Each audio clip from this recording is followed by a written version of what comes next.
9월 8일 월요일 기도로 돕는 그 사랑 매일 묵상. 매주 월요일은 팀켈러의 기도를 통해서 기도의 원리를 좀 배우는 시간입니다.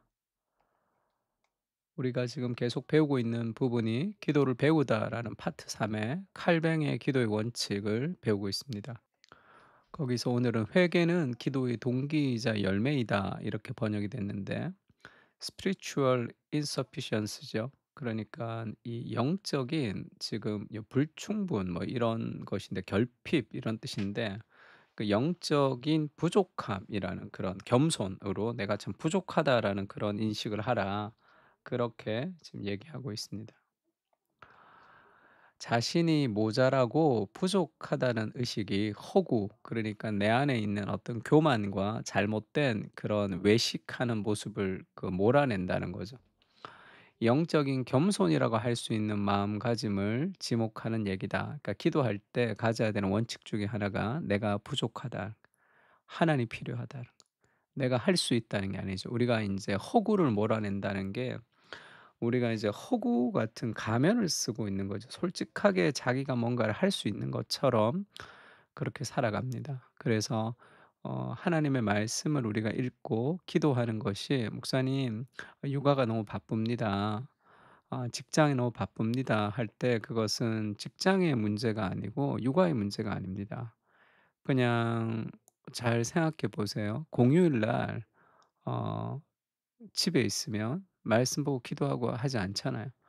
아이들이 있기 때문에 못 합니다. 그런 문제가 아니에요. 그것은 '내가 하나님의 말씀이 없이 살아갈 수 없다.'라는 그런 자신의 절박함, 가난함, '내가 지혜가 없다.'라는 그런 인식이 부족하게 '내가 할 수 있다.'라는 생각이 있는 거죠. 이것은 막 뭐 교만하다 안 하다의 문제가, 교만이라는 것은 늘 겸손의 탈을 쓰고 오는 겁니다. 그러니까 화를 잘 안 내는 사람들 있죠.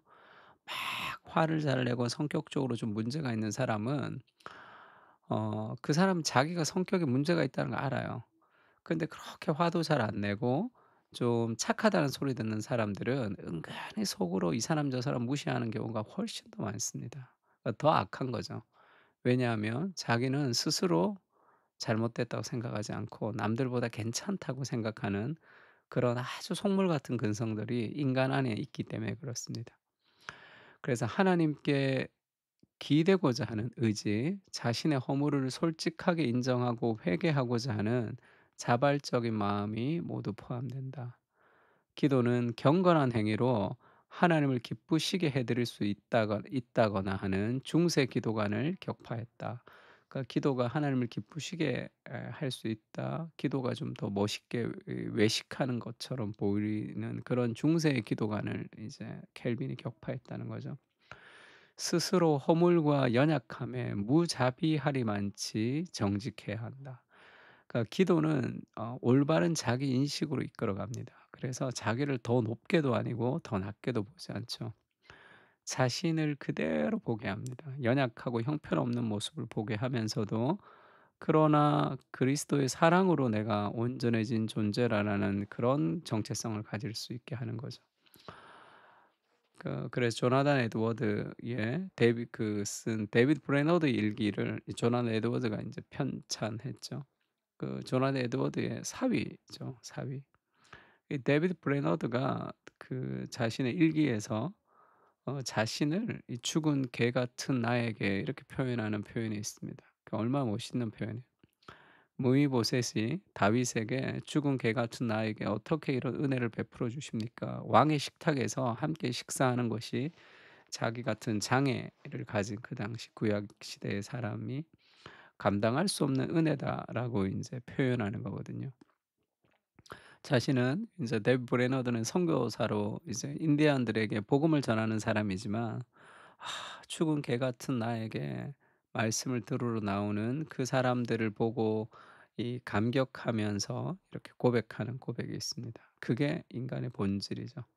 그러나 죽은 개 같은 나이지만 자신을 막 이렇게 폄하하거나 정죄에 빠지지 않는 이유는 나의 무엇에 우리가 그 소망을 두는 것이 아니라 이런 나를 통해서도 일하시는 하나님의 그 일하심에 신뢰를 가지는 거죠. 그래서 무자비하리만큼 기도는 우리를 정직하게 합니다. 자기 인식을 가지게 해요. 얼굴에 가면을 뒤집어 쓰는 허구를 무슨 수를 써서라도 피해야 한다. 이게 영적인 가면. 그건 더 아주 징글징글합니다. 그러니까 하나님의 은혜가 이 유통기한이 있죠, 우유처럼. 그런데 유통기한이 없는, 내가 지금 은혜를 받고 하나님 앞에 눈물로 감격한 것이 몇 년 전이야. 그러면 냄새가 나죠. 유통기간 아주 썩은 내가 그 안에서 막 흘러나옵니다. 그의 말과 그의 생각과 그의 삶 속에서 유통기한이 지난 냄새들이 계속 나는 거죠. 그 얼굴에 가면을 뒤집어 쓰고 경건한 척 그렇게 살아가는 경우가 많습니다. 그러니까 기도는 정직한 자기 인식으로 가게 하는 거죠. 그래서 기도하면 더 기도하고 싶습니다. 왜냐하면 내가 나를 의지할 수 없거든요.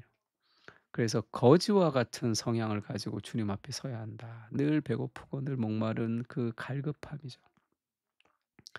하나님에 대한 두려움도와 마찬가지로 현대인들에게 이 원리는 혹독하게 들릴 수도 있을 것이다. 그러니까 하나님을 두려워하는 거, 그러니까 나를 아주 비참하게 생각하는 거, 이 두 가지가 현대인들이 이제 별로 힘든 거죠, 이걸 받아들이기가.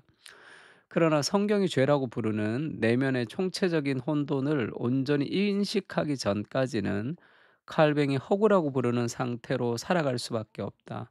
네, 성경의 진리의 빛을 비추어서 '내가 정말 허구적인 존재로 껍데기로 살아가고 있구나.'라는 것을 정말로 인식하기 전까지는 이 우상 숭배의 문제, 이 허구의 문제를 해결할 수가 없습니다.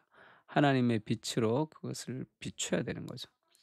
스스로 인간을 파멸할 수 있는 결함은 스스로 인정하지 않는 결함뿐이다. 인간이 파멸되는 중대한 인간의 결함은 스스로 인정하지 않는 결함, 내가 결함이 있다고 인정하지 않는 결함, 그것이 인생을 파멸로 만드는 거죠.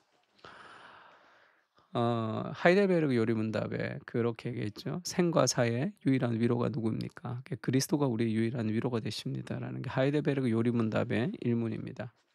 거기서 왜 이 위로가 필요하다고 얘기했냐. 생과 사. 우리가 사나 죽으나 우리에게 위로가 무엇입니까? 이렇게 얘기할 때 우리는 위로를 받아야 되는 상태에 있다는 것을 보여주는 거죠. 비참한 상태에 있다는 걸 보여줍니다, 성경은. 성경은 인간이 죄로 인해서 하나님과 멀어졌기 때문에 아주 비참한 상태에 빠져서 살아가고 있다라는 것을 보여주는, 그것이 인간이 가지는 첫 번째 비참함이죠. 인간이 가지는 두 번째 비참함은 인간이 비참한 존재로 죄인으로 살아가는데 그것을 알지 못하는 비참함이죠. 그것은 진리의 빛이 들어올 때만 알 수 있습니다. 내가 어둠 속에 있으면 내가 얼마나 때 묻었는지를 볼 수가 없어요. 진리의 빛을 비춰야지 내 모습을 이렇게 볼 수 있거든요. 그래서 스스로 인정하지 않은 결함이 결국 인간을 파멸로 만들어 간다는 거죠. 그러므로 고백과 회개는 진실한 기도에 꼭 들어가야 하는 결정적 성분이죠. 그 기도하는 거, 회개하는 거. 겸손은 기도하게 만드는 요인인 동시에 열매다. 이렇게 얘기했습니다. 그러니까 "너희가 온 마음으로 나를 구하고 찾으면 나를 만날 것이다." 이렇게 하나님이 말씀하신 거죠. 정말 간절히 찾으면 하나님 만날 수 있습니다.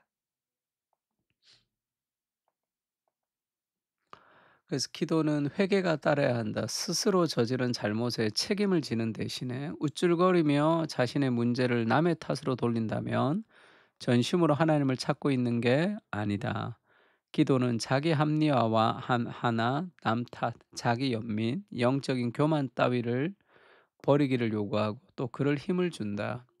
이만하면 충분하다는 허구를 벗어버릴수록 기도 생활이 그만큼 풍성하고 깊을 것이다.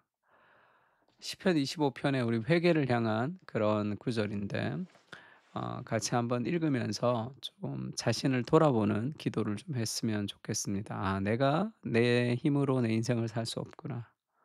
내가 나의 의지로 내 인생을 살 수 없구나.'라는 그 절박한 인식이 우리를 하나님께로 인도하는 거죠. '주님 나는 할 수 없습니다. 우리의 죄를 용서해 주시고 하나님의 은혜로 우리를 인도해 달라고.' 다 같이 한번 기도했으면 좋겠습니다. 다 같이 기도하겠습니다.